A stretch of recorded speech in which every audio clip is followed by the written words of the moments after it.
Assalamualaikum warahmatullahi wabarakatuh. Kali ini saya akan berbagi sebuah cerita legenda yang berasal dari Provinsi Kalimantan Barat, yaitu sebuah cerita yang berasal dari Kabupaten Sintang dengan sebuah judul Legenda Bukit Kelam. Taman Wisata Alam TWA Bukit Kelam merupakan salah satu objek wisata alam yang eksotis di Kabupaten Sintang, Kalimantan Barat, Indonesia. Bukit yang memiliki panorama alam yang mempesona, yaitu berupa pemandangan air terjun. Gua alam yang dihuni oleh ribuan kelelawar dan sebuah tebing terjal setinggi kurang lebih 600 meter yang ditumbuhi pepohonan di kaki dan puncaknya. Di balik pesona dan eksotisme Bukit Kelam tersimpan sebuah cerita yang cukup menarik. Konon, Bukit Kelam dulunya merupakan sebuah rantau. Namun, karena terjadi suatu peristiwa, maka kemudian rantau itu menjelma menjadi Bukit Kelam. Bagaimana kisahnya sehingga rantau itu menjelma menjadi bukit yang indah dan memesona?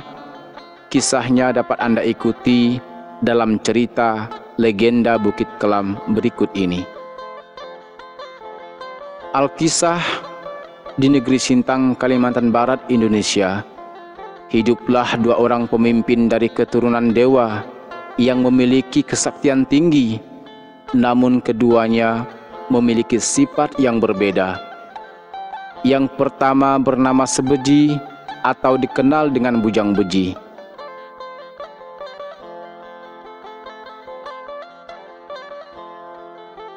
Ia memiliki sifat suka merusak, pendengki dan serakah.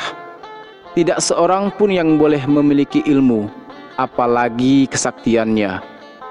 Oleh karena itu, ia kurang disukai oleh masyarakat sekitar, sehingga sedikit pengikutnya. Sementara, seorang lainnya bernama Temenggung Marubai. Sifatnya justru kebalikan dari sifat Bujang Beji. Ia memiliki sifat suka menolong, berhati mulia, dan rendah hati. Kedua pemimpin tersebut bermata pencaharian utama menangkap ikan, di samping juga berladang dan berkebun. Bujang Beji beserta pengikutnya menguasai sungai di Simpang Kapuas, sedangkan Temenggung Marubai menguasai sungai di Simpang Melawi. Ikan di sungai Simpang Melawi beraneka ragam jenis dan jumlahnya lebih banyak dibandingkan sungai di Simpang Kapuas. Tidak heran jika setiap hari Temenggung Marubai selalu mendapat hasil tangkapan yang lebih banyak dibandingkan dengan Bujang Beji. Temenggung Marubai menangkap ikan di sungai Simpang Melawi dengan menggunakan bubu atau perangkap ikan raksasa dari batang bambu dan menutup sebagian arus sungai dengan batu-batu sehingga dengan mudah ikan-ikan terperangkap masuk ke dalam bubunya. Ikan-ikan tersebut kemudian dipilihnya. Hanya ikan besar saja yang diambil, sedangkan ikan-ikan yang masih kecil dilepaskannya kembali ke dalam sungai, sampai ikan itu menjadi besar untuk ditangkap kembali. Dengan cara demikian, ikan-ikan di sungai di Simpang Melawi tidak akan pernah habis dan terus berkembang biak. Mengetahui hal tersebut, Bujang Beji pun menjadi iri hati terhadap Temenggung Marubai. Oleh karena tidak mau kalah, Bujang Beji pun pergi menangkap ikan di sungai di Simpang Kapuas dengan cara menubah. Dengan cara itu, ia pun mendapatkan hasil tangkapan yang lebih banyak. Pada awalnya, ikan yang diperoleh Bujang Beji dapat melebihi hasil tangkapan Temenggung Marubai. Namun, ia tidak menyadari bahwa menangkap ikan dengan cara menubah lambat laun akan memusnahkan ikan di Sungai Simpang Kapuas. Karena tidak hanya ikan besar saja yang tertangkap, tetapi ikan kecil juga ikut mati. Akibatnya, semakin hari tangkapannya pun semakin sedikit. Sedangkan Temenggung Marubai tetap memperoleh hasil tangkapan yang melimpah. Hal itu membuat Bujang Beji semakin dengki dan iri hati kepada Temenggung Marubai. Wah, gawat jika keadaan ini terus dibiarkan, gumam Bujang Beji dengan heran. Sejenak ia merenung untuk mencari cara agar ikan-ikan yang ada di kawasan Sungai Melawi habis. Setelah beberapa lama berpikir, ia pun menemukan sebuah cara yang paling baik, yakni menutup aliran Sungai Melawi dengan batu besar pada hulu Sungai Melawi. Dengan demikian, Sungai Melawi akan terbendung dan ikan-ikan akan menetap di hulu sungai. Setelah memikirkannya masak-masak, Bujang Beji pun memutuskan untuk mengangkat puncak Bukit Batu di Nangasilat, Kabupaten Kapuas Hulu. Dengan kesaktiannya yang tinggi, ia pun memikul puncak Bukit Batu yang besar itu. Oleh karena jarak antara Bukit Batu dengan hulu Sungai Melawi cukup jauh, ia mengikat puncak bukit itu dengan 7 lembar daun ilalang. Di tengah perjalanan menuju sungai-sungai Melawi, tiba-tiba Bujang Beji mendengar suara perempuan sedang menertawakannya. Rupanya, tanpa disadari, dewi-dewi di kayangan telah mengawasi tingkah lakunya. Saat akan sampai di persimpangan Kapuas Melawi, ia menoleh ke atas. Namun, belum sempat melihat wajah dewi-dewi yang sedang menertawakannya, tiba-tiba kakinya menginjak duri yang beracun. Aduh, jerit Bujang Beji sambil berjingkrat-jingkrat. Menahan rasa sakit, seketika itu pula 7 lembar daun ilalang yang digunakan untuk mengikat puncak bukit terputus.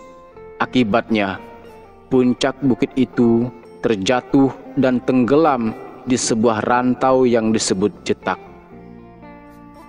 Dengan geram, Bujang Beji segera menatap wajah dewi-dewi yang masih menertawakannya.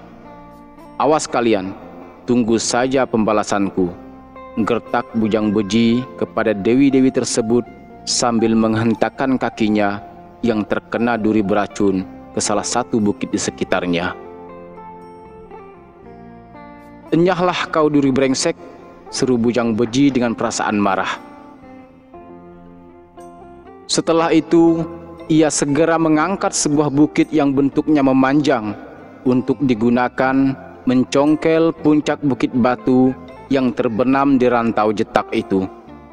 Namun, Bukit Batu itu sudah melekat pada jetak, sehingga bukit panjang yang digunakan mencongkel itu patah menjadi 2. Akhirnya, Bujang Beji gagal memindahkan puncak Bukit Batu dari Nangasilat untuk menutup hulu Sungai Melawi. Ia sangat marah dan berniat untuk membalas dendam kepada dewi-dewi yang telah menertawakannya itu. Bujang Beji kemudian menanam pohon kumpang bambu yang akan digunakan sebagai jalan untuk mencapai kayangan dan membinasakan para dewi yang telah menggagalkan rencananya itu. Dalam waktu beberapa hari, pohon itu tumbuh dengan subur dan tinggi menjulang ke angkasa. Puncaknya tidak tampak jika dipandang dengan mata kepala dari bawah. Sebelum memanjat pohon kumpang bambu, Bujang Beji melakukan upacara sesajian adat yang disebut dengan bedarak begelak, yaitu memberikan makan kepada seluruh binatang dan roh jahat di sekitarnya agar tidak menghalangi niatnya, dan berharap dapat membantunya sampai ke Kayangan untuk membinasakan dewi-dewi tersebut. Namun, dalam upacara tersebut ada beberapa binatang yang terlupakan oleh Bujang Beji, sehingga tidak dapat menikmati sesajiannya. Binatang itu adalah kawanan Sampok atau rayap dan beruang. Mereka sangat marah dan murka karena merasakan diremehkan oleh Bujang Beji. Mereka kemudian bermusyawarah untuk mufakat bagaimana cara menggagalkan niat Bujang Beji agar tidak mencapai Kayangan. "Apa yang harus kita lakukan, Raja Beruang?" tanya Raja Sampok kepada Raja Beruang dalam pertemuan itu. "Kita robohkan pohon kumpang mambu itu," jawab Raja Beruang. "Bagaimana caranya?" tanya Raja Sampok penasaran. "Kita beramai-ramai menggerogoti agar pohon itu ketika Bujang Beji sedang memanjatnya," jelas Raja Beruang. Seluruh peserta rapat, baik dari pihak Sampok maupun Beruang, setuju dengan pendapat Raja Beruang.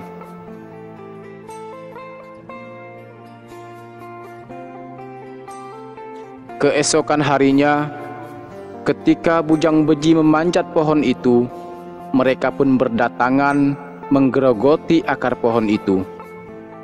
Oleh karena jumlah mereka sangat banyak, pohon kumpang mambu yang besar dan tinggi itu pun mulai goyah pada saat Bujang Beji akan mencapai Kayangan.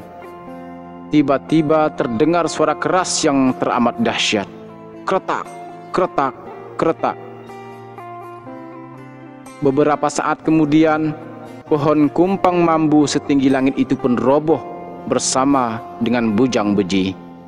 "Tolong, tolong!" terdengar suara Bujang Beji menjerit meminta tolong.